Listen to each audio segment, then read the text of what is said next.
naman ang kaibahan niyan, sir, sa Red Lady Papaya na nakilala natin? Ang variety nito, sir, ay Red Royal F1 ng East-West seed po. Okay, mahilig ka sa F1 ah. Ito, ano tawag nyo dyan dito sa Palawan?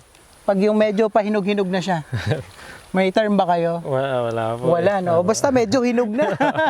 Ay, ano bang ideal na season para sa pagtatanim ng papaya? Kung hindi tayo masaya, most likely talagang hindi ka mag-enjoy doon sa ginagawa mo. Tapos itong mga bunga na itong papaya mo tsaka itong melon mo, saan mo binibenta? City Agriculture na rin po ang kumukuha sa atin. Wow! Galing nga. So may suporta ang LGU sa'yo.